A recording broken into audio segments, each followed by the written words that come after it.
Make your next move with American Express Business Platinum.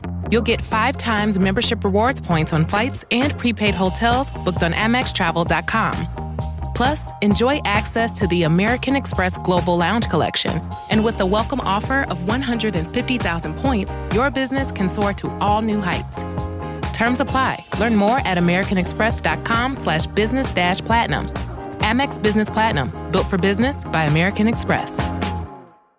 Auto insurance can all seem the same until it comes time to use it. So don't get stuck paying more for less coverage. Switch to USAA Auto Insurance and you could start saving money in no time. Get a quote today. Restrictions apply. USAA.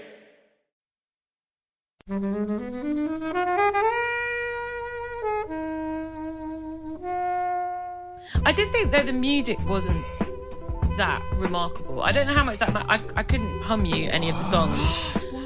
You know, this is a matter of taste. I did think her voice was remarkable. Like, that would stop me in my tracks, you know. It's a very, very, very, very, very specific sound. Guys, welcome to Flixwatcher podcast. You're about to listen to episode 109. Joining us in the studio today, we have Helen. Hello. Zoe. Hi. And as always, Kobe. Hello.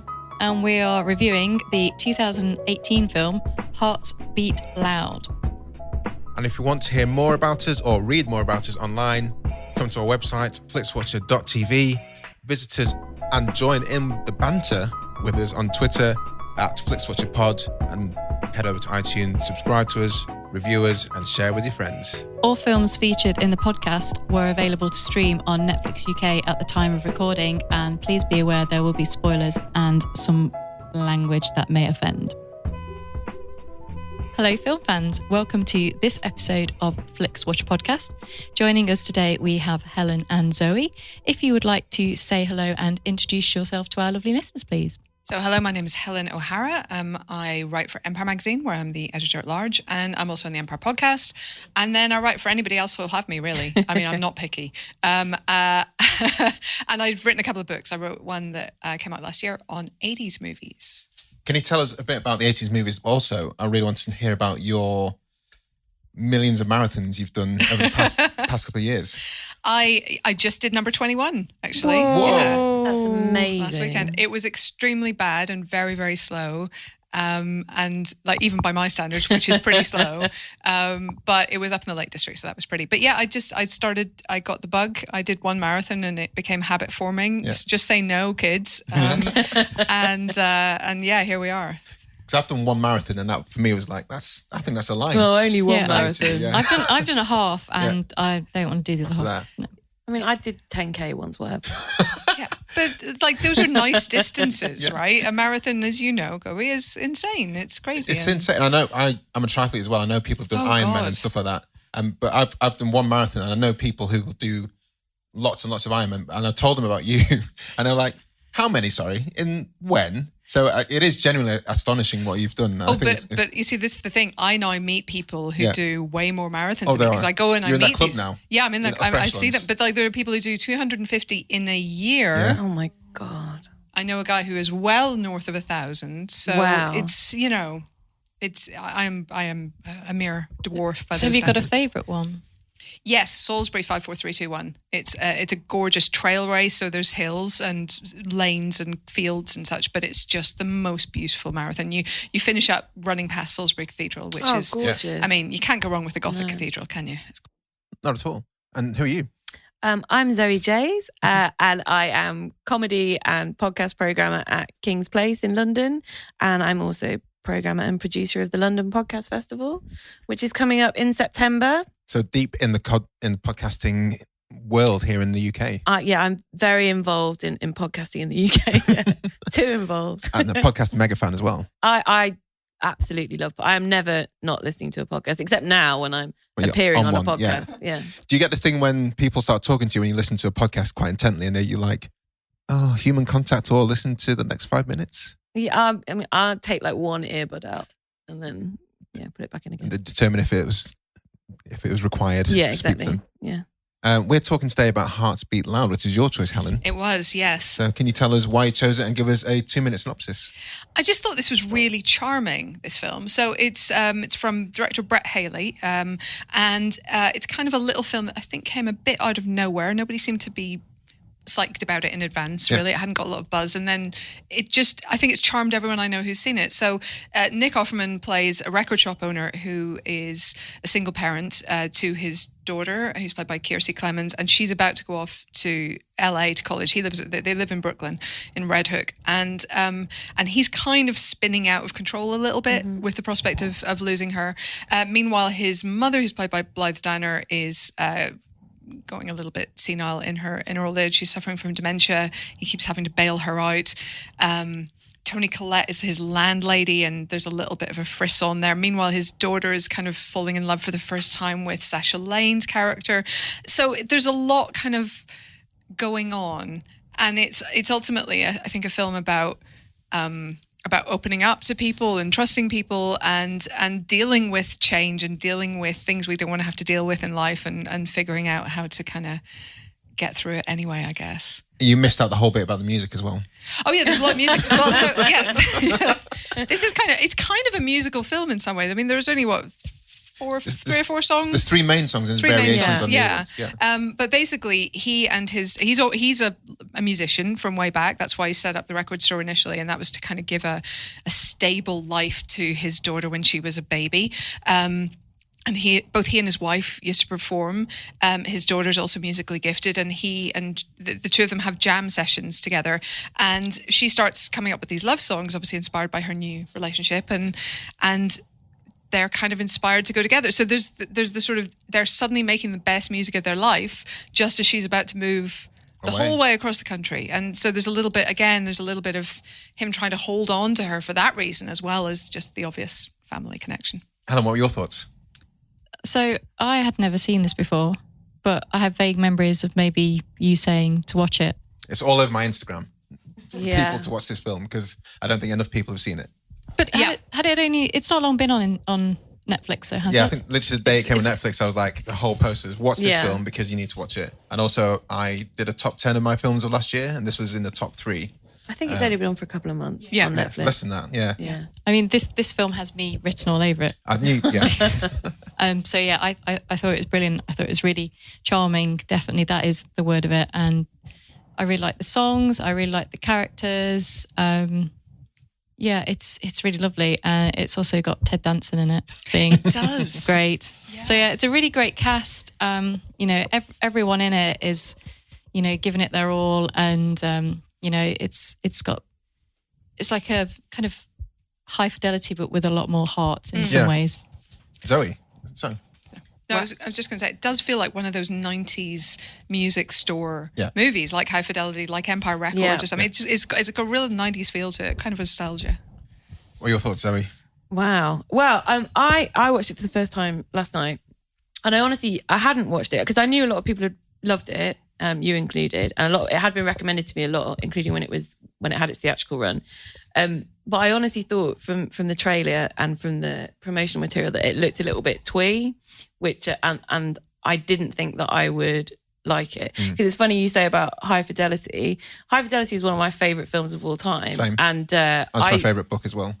I don't know whether I feel like I'd need that, that edge of cynicism running through a film. I also haven't learnt the lessons of High Fidelity. Like, I genuinely think it's more important what someone likes than what they're like. I really think that's true, which is probably why I'm single. But that said, I do think this is a delightful film. I'm not a monster, but it's perhaps not exactly to my taste. Fair enough. Yeah, I love this film. My only problem with this film is the title, because someone recommended it to me and said, Kobe, you really like Hearts Beat Loud? I was like, good. Then 2 days later, I was like, what was that film again? Hearts Beat Loud. Okay, fine, thanks. Sorry, what was that film again? And it just is, even though it's the name of the main song in it, it just kind of falls out of your head as soon as you say it. It's one of those generic-y titles that doesn't really mean anything, and so it doesn't stick. It doesn't stick. And I genuinely think that might be why hasn't taken up as much. I've recommended it to every single person I've met who whether they like films or not. People love music. People you don't know. People I don't know, yeah. Heartbeats, I can't even say now. Just shouting to people on the bus and the tube. And like, what was that? So I'm a big fan. I'm a big fan of everyone in this film. Yeah. Kiersey Clemons, someone reminded me yesterday that she's in Dope, which is one of my favourite films when that came out. Oh. She's in the band Oreo with Sinead Moore and Toni Rivoli, which is a great film if you haven't seen that. Nick Offerman, always outstanding. Ted Danson going through a massive renaissance with Good Place. Mm-hmm. Who was Toni Collette? What else? Yeah, seriously. Just like straight away. Sasha Lane, I saw in Cameron Post and loved her in that. I haven't seen anything else yet. American Honey is she's phenomenal. Incredible in American Honey. I've not seen phenomenal. That yet. So I just extraordinary film. It's just the confluence of a lot of stuff, which is just beautiful. And then you got the High Fidelity thing, which the film starts with him being a bit knobbish to a guy who's grouchy in the record store. Exactly. For me, so I was like, I'm in, like straight away, and I was in all the way through to the end. Yeah. And this film made me start playing the guitar again. I was like, wow. I'm like, I've not picked up for a while, so I'm going to start playing. That's awesome. Yeah. I mean, you're talking about why you're single. I'll tell you why I'm single. And it's because I'm basically waiting for like Nick Offerman in this film. I have a long-standing weakness for men in plaid shirts, which is genuinely debilitating. And then he's got that streaky beard, also amazing. Yeah. And that his voice, I mean, that should be a controlled substance. That is not right, man. He's goofy and stern at the same time, and he's like the perfect dad as well. There's one scene, well, not the perfect dad, obviously he's buying an expensive kit when he shouldn't be doing, and trying to tell his kid not to go to college when they're going to be a doctor and lots of money in the States. But there's that one thing that I love each time I've seen it is when he asks Sam, played by Kiersey, if he's got a girlfriend, and she kind of falters a bit and goes, "What, boyfriend?" And you just know they've had that conversation. Yeah. And for them, it's just not been a problem at all. That's just like, I want you to be super happy. And I really love that. That nux of the story and that relationship. Yeah. That's one of I think the things I really liked about this film, how understated it played things like that. Whether she's gay or bisexual, it's just not an issue in the film. It has that thing that like Schitt's Creek has, where it just exists in a world where like that is not an issue. Yeah. The fact that he was in a mixed race relationship and that his daughter's just not an issue. Never comes up. Yeah. No one ever talks about it. And I think that's fantastic. Why should it? It's not relevant to the plot of this film. It's how life works. Yeah. For most people. I also think it's a really interesting kind of generational film because he is as you've alluded to, he is the irresponsible one here. He's the one who sort of wants to stick it to the man by telling her not to go to UCLA and study medicine. He's the guy who's spending money foolishly and still dreaming of kind of musical success. And she's the one with her head screwed on, and she's the one with her. It's all the things that people say about millennials proven wrong, I feel like, because I feel like they are the hardest working generation and they are super clued up and super savvy. And the rest of us are just kind of looking at them in astonishment and then bitching about avocado. So I just think she's phenomenal in this. I just think she's such a role model for us older people. And for her dad, honestly. I feel like he kind of learns from her rather than the other way around. Yeah, so like we've already said, the kind of gender and sexuality aren't made a point. And also the fact that you've kind of got a potential romance story between people who are in their late 40s, maybe 50s. 50s, yeah, I would have thought. It's kind of like, it's a realistic relationship. He's not paired up with someone who's clearly 20 years younger than him or anything like that. And, they're both in a situation where, things have changed and they're now single and they're figuring things out as well as adults. The only thing that annoyed me was that no way would you be able to have afforded that apartment selling records. Rent control, they said. That's how they kind of... Get around it. Yeah, get around it. Yeah. I thought that was his mum's apartment was rent control. So she didn't want to move. His mum's apartment is, but let's just assume his Let's assume that they live in a rent-controlled universe. Yeah. I did have the same thought, actually, because, some of the money stuff was not entirely realistic, was yes. it? I want to talk about Ted Danson a bit in this. Yeah, do it. Please do. He was one of those people that kind of went into a mire for me.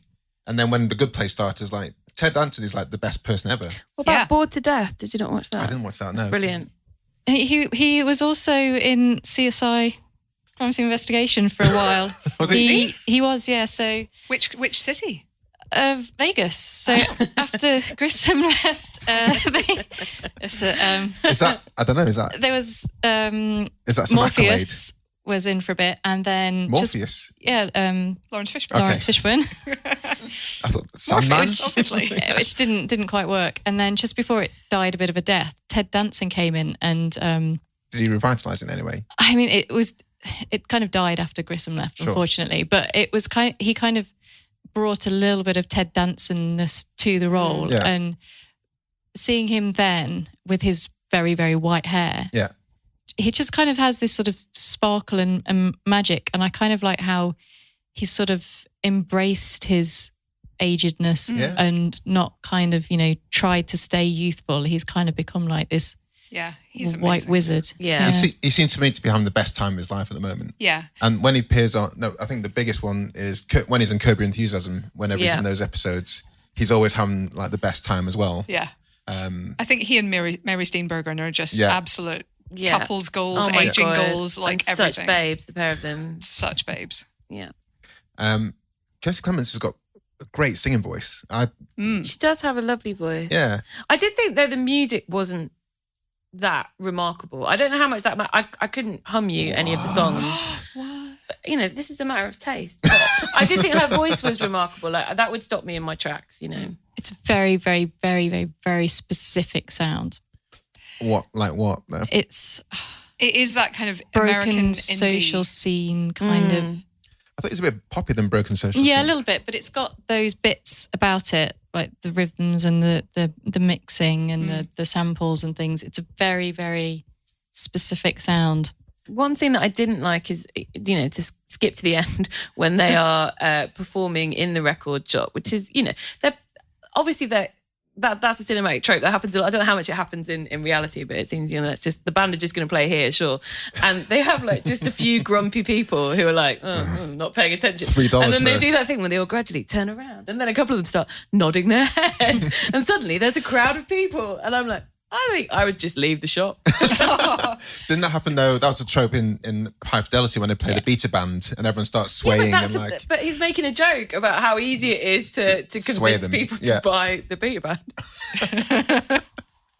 I quite like that because I didn't feel like it's not like the shop is suddenly mobbed with people No. who've heard them online and are huge fans. I felt like it stayed just the right side of fantasy in that sense because it wasn't like they were this overnight sensation and people were suddenly coming in droves because they put a sticker outside on the blackboard, So I thought that was all right. I was willing to allow it. I was in a good enough mood by that point. I was like, I'll let you away with some people nodding their heads. It probably has earned that.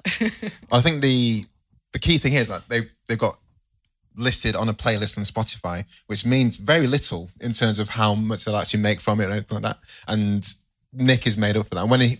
My favourite scenes is when he hears the song played in the cafe. He's like, what is this? And he's like the goofiest, happiest person that runs back home with the pies for Sam. And that just has me like smiling from ear to ear, like that, thinking about that scene. And also the scene before when they jam for a bit and he forces her to stop doing his homework. This actually, terrible dad, but also awesome dad. It's lovely to see him that enthusiastic. It's a side of Offerman that we don't always see if you're mainly familiar with him from Parks and Recreation. It was also very dad energy. Like my dad would go home and make an action plan. That's like a real dad thing to do. It is actually. One thing I also really liked is Toni Collette doing karaoke to Chairlift, which is great. Yeah, that doesn't really happen in movies. What? Karaoke. Well, to that song. It's also, I feel like it's the right level of karaoke. Like she wasn't comically dreadful like Cameron Diaz in My Best Friend's Wedding. Right. And she wasn't like improbably amazing. She was just like, she was good. That is a song that she clearly thought she could sing and she got up and she sang it. I do like karaoke in films. Well, I'm trying to... 500 Days of Summer. Karaoke. Yeah. When Harry Met Sally. Oh, yeah. Oh, Yeah. although that scene is really upsetting because Helen comes back. And Lost in Translation. Yeah, I thought you were going to There we put that one go. out. I've given you them. That's enough. This is probably one of my favourite bands in films, generally. Even more than even more than SDM at the end of High Fidelity. Wow. They're just a covers band in the end. Yeah, though. I mean, it's really that's- disappointing that they just end up. Covering It's it. an interesting one, yeah. I think if because you could say the Commitments, but because the covers. songs they're playing, and to an extent, then you get the music biopic stuff, and this is a film about music making specifically. So, you know, something like not music and lyrics, though I do love music and lyrics, obviously. Fantastic. Pop goes my heart, come on. I had this discussion on Facebook the other day with my friends just about the best fictional bangers in films, and Pop Goes My Heart was sort of number one. The Wonders. We could do that all day. But, and maybe you'd put these at the top of that list, but...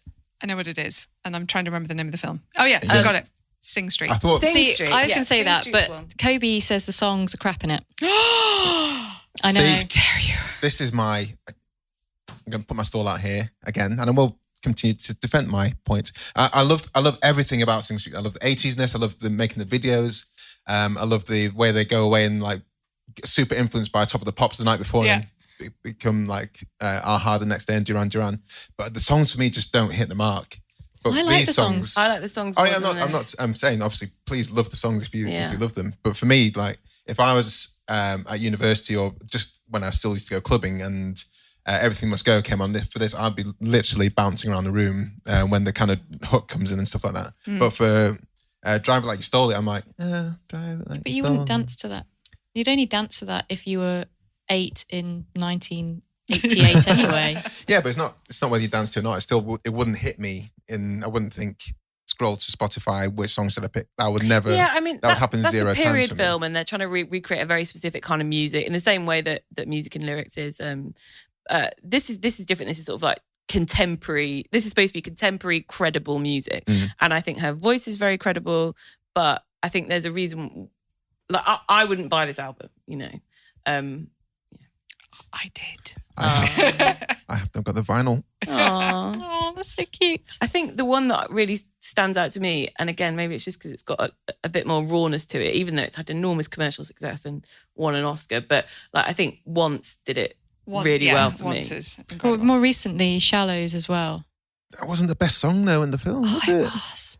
Do you not think? No. I mean, there's a lot of great songs on that soundtrack. I could talk about A Star Is Born for a long time. I feel like It's not on Netflix I yet. think Star Is Born is a good Shallow should contender have had for- a second verse. Yeah. It really annoys me that it doesn't. And yeah, the fact that the shalala, that goes on for like half the song. Yeah, because they don't have a second verse. That's why they need it. Yeah. So musically, I think it's inept. But the song where he dies, we're just kind of spoiled. A I'll Star Is Never Love Born. Again is That's my favourite song in that one. Yeah, I mean, that's your I Will Always Love You, isn't it? But it wasn't there. It wasn't in the charts for 28 million weeks, unfortunately. I mean, it's an interesting one about Shallow because it's very much a song written for a film, which is why it doesn't have a second verse. Because they don't need it. No, but like I bought that soundtrack looking forward to hearing the second verse. Extended It doesn't version. exist. Yeah, I genuinely thought there'd be one. Because the guitar comes in, really, everything's the musicality about it. And I'm super impressed Yeah. that Bradley Cooper did this. But it just doesn't like, where's the next part, Bradley? I mean, Please. they get all of those. Well, I mean, he didn't write that song. He didn't It was really. Mark Ronson did, yeah. And Lady Gaga. But I mean, I think that film does very well at doing very convincing different styles of music. You know, I think the pop songs that Ali comes out with sound like they would chart. You know, they sound like slightly worse Lady Gaga songs, but they are credible songs. You know, and I think the music that Jackson Maine is making sounds like that kind of rock music from, you know, men of a certain age. It all totally convinces me. Honestly, I'm just not bowled over by the music in this film, and I can see I'm in the minority, but No, that's fine. I think it probably does It's have an like impact on how your much opinion, you man. enjoy it. Yeah, that's probably It fine. does do. And that's what I think for me for Sing Street. Like I say, everything about Sing Street, loved to bits. But it just didn't hit for me with the songs. And do you guys remember, did you watch Pugwall and Pugwall Summer when you were kids? The Orange Organic. Yeah, Orange Organics. See, I loved those songs. Yeah, I could sing them now, which We're all going to have a party. Yeah, Music, yeah. singing, laughing, dancing. Nobody tell me what to do, no, not me. Yeah. Brilliant. Yeah. How could you not watch I know, Pugwall? it's not in my memory bank. Ah, It's not there. brilliant. So I love the songs more than I love the Sing Street songs in I mean, Pugwall. if you want to know more about what we think about Sing Street, we have done an episode on that. Absolutely. So Yeah. please, Please do visit that one, after this. to hear how Kobe doesn't like the songs. Should we head to the scores, guys? Sure. Let's head to the scores.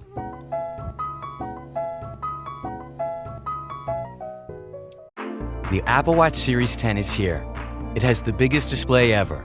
It's also the thinnest Apple Watch ever, making it even more comfortable on your wrist, whether you're running, swimming, or sleeping. And it's the fastest charging Apple Watch, getting you 8 hours of charge in just 15 minutes. the Apple Watch Series 10. Available for the first time in glossy jet black aluminum. Compared to previous generations, iPhone XS or later required. Charge time and actual results will vary.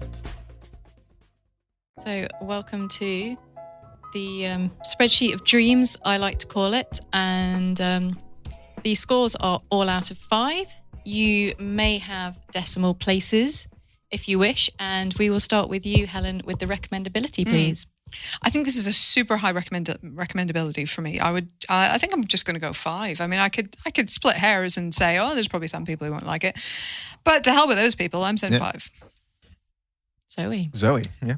Well, while I was watching this last night, after about 40 minutes, I texted my dad to tell him that he would really like it, and then him and my mum started watching it like 10 minutes later. I was like, it's on Netflix. It was about 5 to 9. They watched. I should have asked them what they thought of it, but I can guarantee you they loved it.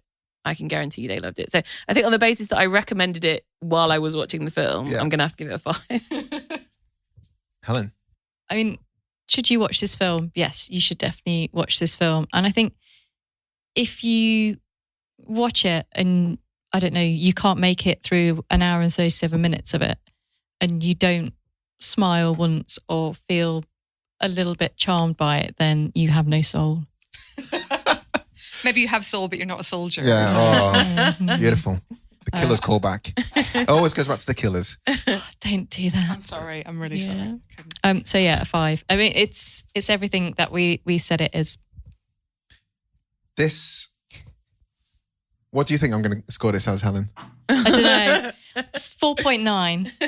No, this has got to be a 5. Oh my God! This is. Yeah. We should like have some champagne waiting on ice for this moment. Is this the first? No, we did. I did a few 5s at the start, willy-nilly, before I started to rein them in. Yeah. And now I have this kind of So my benchmark for Look at 5s that. is Back to the Future, because you can recommend that to everyone at Reckless Abandon, and then I kind of use that as the benchmark. So, but this I can recommend to everyone and have done. So. It's a stone cold 5 for me. I feel like my benchmark on this is Hunt for the Wilder People, because I have literally recommended it to probably tens of thousands of people.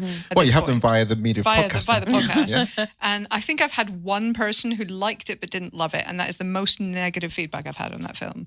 Yeah. So that's kind of my my only negative feedback was I preferred What We Do in the Shadows over as a Taika Waititi film. I mean, that is and that's the only. Yeah. That's not a criticism. No, that's not really that's a like criticism, that's, is it? wow. I mean, I think I've come to the point where maybe when I was younger, I used to like films that were maybe a bit more angry and violent, and now I've. Well, Fight Club's one of your favourites, isn't it? Yeah, but also, I mean, there's loads of really bad things happening in the world, and just to watch a film with like nice things happening that doesn't make you feel really bad is a nice thing to spend an hour and a half doing. And more it's nice to have films like that. And nice but not saccharine. Because there are things, I mean, the dementia storyline as well, and death as well. There's all those kind of things, but it's played really well. Repeat viewing scores. Helen?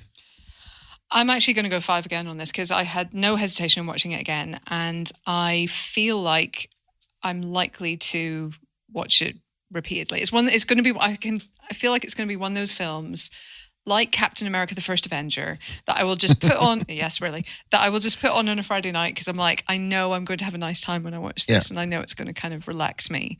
And that's not. I don't mean that as faint praise and saying like it's unchallenging or it's again saccharine or overly sugary. But sometimes I just want a film that I know will be good and have good people doing good things or trying to. Put you in a happy place. Yeah. Zoe? Well, I mean, I did think it was very sweet. But sort of like a lot of films like this, I can't imagine a circumstance where I would ever watch it again. I didn't love it while I watched it. And though I thought it was sweet, I thought it was a little bit cheesy. I thought there were some platitudes in there. I thought, the chemistry between like Sasha and Kiersey was really great, but I didn't like Toni, Collette and Nick Offerman very much. And I particularly didn't like him turning up at her door and how entitled he was. And I think he got away with that pretty lightly, to be honest. So I don't think I'll ever watch it again. I didn't hate it, but so I guess 1. Got a Sorry. 1 there. Honestly, don't apologise for your thoughts. Helen? So I've only seen this once. I would definitely watch it again. I'd probably watch it, quite a few times. I really liked it. It's the kind of thing that I like to watch repeatedly. It's kind of got that indie kind of vibe about it, and the record things. Like, I really like the bit where she says, you can't sell, it's Rain Dogs, isn't it? Yeah, you for can't sell $3. it for $3, yeah. And I'm like, oh. I wish I was there. Yeah, I could get all these records Exactly, for $3. I was thinking that. I haven't got a record player, buy but them all. I haven't got a record player, but yet I bought the record vinyl for Hearts Beat Loud, and I would just go in that store and get like a washing basket and put all these records in there. Yeah, it's definitely, if you have that thing for vinyl and music, then it's going to have that kind of thing, going to get its claws into I you. think they went into very obvious choices. I mean, you could have showcased. I don't think that is the kind of stuff that in like a real record shop they'd be a lot more esoteric than that, wouldn't they? Around I literally had heard Animal of none of Collective. those. Like, would you really recommend that to be like? It is a great ooh? album. Yeah, but like it's a really big album.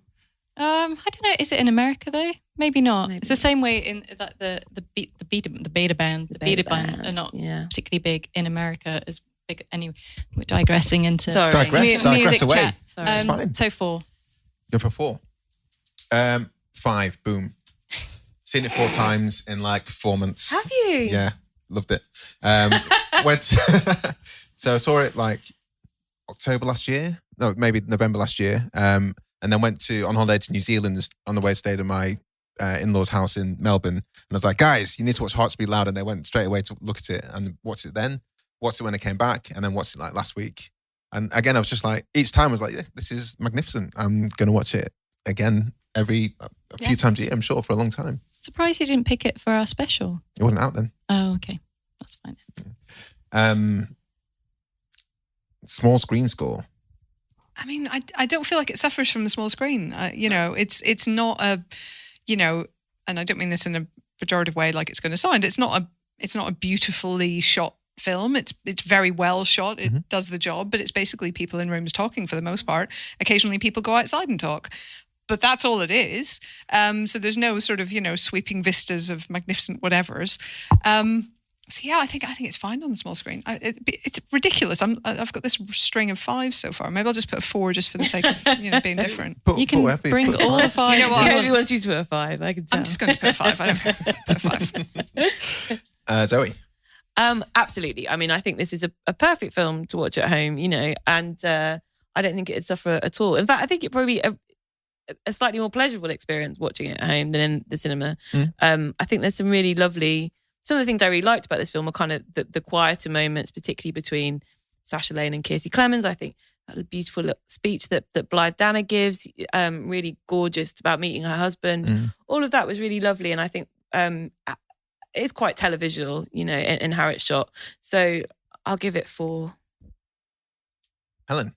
So I know we've said this before, and I know that you'd seen this film and recommended it, but this was completely not on my radar. I don't know when it came out. I don't know if it came out at the cinema. And it was like in for a week, wasn't yeah, it? it did. It was very small release. So it was a very small I release. think it was a Sundance release. It was a Sundance, yeah. And I think the title has a big part of why it just didn't really connect with people here. But yeah, sorry, Karen. And so, I mean, I loved it. It was great. And if it hadn't have been on Netflix, then I probably never would have seen it. And if you hadn't picked it, then it still might have been there. Even though I recommended it. Even though it was on my Instagram. 2 separate posts. I don't remember seeing it. Well, it's not this there. I'm sure Instagram Have you algorithm. muted him? Because he keeps talking about this weird film with a weird title. So it is really great when people come on and pick these films that we've never heard on. And, they're these great little films that probably hardly anyone's seen. And, it's really nice to come across things that you're like, this is really good. Why didn't I know about it? So yeah, it's there. It's on Netflix. And yeah, it's fine to watch on your TV, so 5. But yeah, it's the fact it's there. Go and watch it, and it's on Netflix. I think last time Zoe was on, you chose The Squid and the Whale. I did, yeah. Which- good I movie. did. Which is another perfect Netflix film. I've Yeah. never seen it before, and one of your favourite films, Helen, but you didn't know it was on Netflix because the algorithm kind of we think our algorithms are skewed by the I biggest bet. variety of films that Yeah, people bring yeah. here. So it's even if your favorite film's on there, Netflix might not know to present it to you. So it's super cool that you guys come on. I've started trying to rate more things on there in the hope that it begins to know who I am. Put some nonsense away. Yeah. It did say this was a 96% match for me. Do you agree Which with is that? pretty high. Yeah. It's weird, isn't it? Because I think I still see, I think most things at the cinema. I go to the cinema a lot, and I do watch a lot of stuff. I watch a lot of horror on Netflix and a lot of romantic comedies, depending on what mood I'm in. Sure. It tends to skew one or the other way. So, this for me is, I'm going to go 4.9 here. And it's only dropping at 0.1 is because I think you're exasperated. I love it. I would love to see this at the Prince Charles Cinema, and for them to let people dance around in the aisles when the songs come on.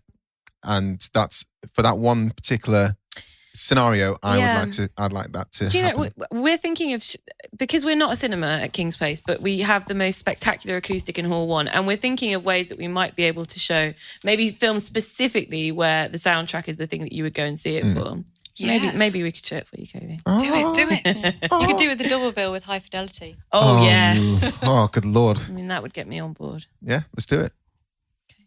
Let's do it. Let's tie it with Nick and Kiersey and Sasha and Ted and Toni Get them all and down. Blythe.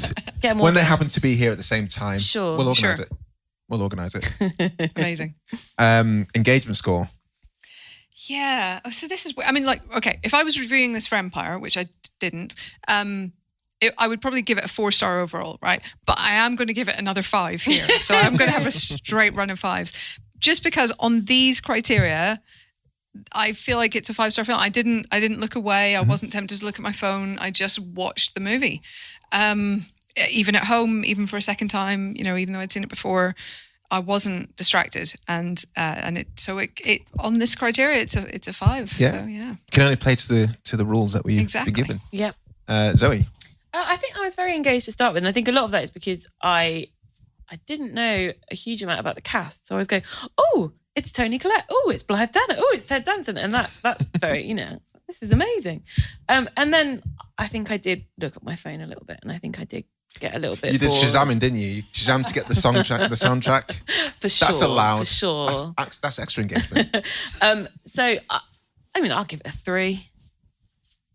Helen. I did a bit of ironing. Just remembered. Ironing to the I ironed music. a couple of shirts. Yeah. Oh, that's fine. I feel like that's reliable. I should point out this is an hour and 37 minutes, which is a very, very good runtime. Lovely length for a film. Perfect. Yeah, it's a good length. I mean, it's really nice. It really zips along really nicely. Although I would say you don't have to be 100% engaged in it because, it's the kind of film it is. It's kind of like quite laid back, and it's like, yeah, just come along for the vibes. I did do a little bit of an IMDb dive, so I can't give it 5, but I will give it a 4.5. Were you trying to work out who Blythe Danner was? What she waiting for? Like Gwyneth Paltrow's mum. Everyone knows who she is. She's Gwyneth Paltrow's mum. Yeah. 4.5. I think I was more intrigued to kind of know a little bit more about the song as well, and a bit about that. I'm going to go for 5 here. Shocking. This is, if I could go high, I would do, because I was actually like, me and my wife were like dancing when the songs come in. And Sounds like fun at your house. it is for this film. It is. I was ironing. Yeah, love it to bits. And this gives us an overall score of 4.46, which is super high, but not the highest. It's not the highest. Is it entering into the top 3? Is it just outside? I think it might be. Let's do a quick. I'll go to our website quickly, because we've got the scoreboard there. So for the champion at the moment, the record holder is When Harry Met Sally. Oh, Oh, yeah. well, I obviously. mean, that's I'd do fair. it 5. across the Which board, without a question. was, it knocked What We Do in the Shadows off, but that was number 1 for what? Over a year. Over a year. Yeah. I can't So- imagine anything would be able to knock When Harry Met Sally off. So that was very big score. So Yeah. Oh, top- look at that. the top Oh, few so, at the moment yeah. are When Harry Met Sally is at the top. Wow. To All the Boys I Loved Before is Wow. second after that. And What We Do in the Shadows is third. 7 is fourth. And then there's a few 4.5 areas. So this is going to be Yeah. top 10-ish. Wow. Top 10. Wow, Yeah. awesome. So This It's is a the very first mixed time bag, we've isn't it? shown the chart in order. So this is like a sneak preview you've seen here. Yes, go to our But you can website, do this. flixwatcher.tv/scoreboard, and you can see you can choose all the parameters and do the filters and see where the different films rank for engagement score specifically, overall score, recommendability score, and stuff like that. So, should we head to the Twitter? Yeah, let's head over to Twitter. So if you are following us on Twitter, then look out for these, because when we're doing a recording, we will post a little tweet, this with a GIF as well. Yeah. So it's That is a precious gift for this Something film. you can look out for, and we'll be saying we're reviewing. In this case, we're reviewing Hearts Beat Loud, #Hearts Beat Loud with Zosrat and Helen O'Hara. Have you seen it? I just thought I'd go for a way of saying that. Yeah, do it. Tell us your thoughts for an on-air shout-out. Helen, would you like to read the first one for that? Yeah, sure. So from Joe J. Cast, state of the sitcom. George Cast. George Cast, Yeah. sorry. So from George Cast, we loved this film and still can't get the songs out of our heads. We felt it dealt with the themes of loss and change with an emotional punch and nuance. This is the type of film that we want to see more of. Also, set anything in a record store and we're on board. 4.25 stars from us. So George Cast are the people that chose When Harry Met Sally. So I think they've underplayed the score a bit there to make sure they didn't get knocked off there. So I think you guys will be top 5. It should be 5 from you guys. Zoe, should I give you top film tip? Sure. This is a very alliterative review. On cusp of change, scholastic songstress and dulcet dad collaborate to turn their emotional conundrums into melodic creations, earnest and affecting gentle drama, light in conflict, but packing some big heartfelt paean to songwriting. And that's 4 guitars out of 5 hearts, which is an interesting rating system. It is. I'm more down with emojis. You're not down with emojis? No, I am. Oh, okay. I like them. Cool. Top film tip, friend of the show. Been on here a few times.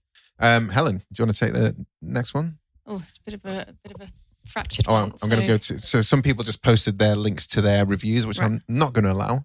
That's definitely cheating. It is cheating a bit. Let me just say what that line is there. Okay.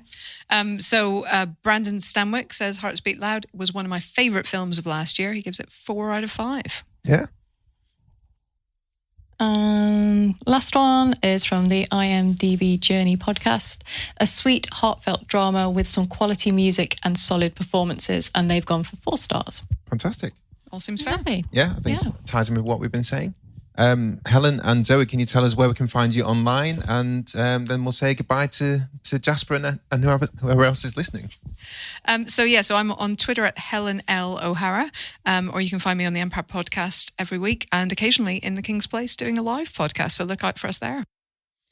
You can find me online on Twitter at Zosrat. Yes, more generally, you can find me at King's Place if you want to. I'm usually there. And if you go to kingsplace.co.uk, you can see all of our fantastic music and spoken word programming, including the comedy and podcast that I program. And the London Podcast Festival is coming up in September. Empire will be there. So come and join us. Join us both. Is that verified? Is that online exclusive? We love them. Yeah. Hopefully, it's exclusive. Exclusive. Yeah, exclusive. Yeah. Cool. Thank you very much for coming on, guys. It's been great. Thanks for coming on. Cheers. Bye. Bye. Enjoy listening to Flixwatcher podcast? Make sure you're subscribed wherever you listen to your podcasts. Why not leave us your 5-star review on iTunes? And follow us at FlixWatcherPod on Twitter. Thanks a lot to Brendan for your sublime editing skills. Really appreciate it. Thank you also to the mighty people who kindly gave us the tunes that you can listen to, that you're listening to right now.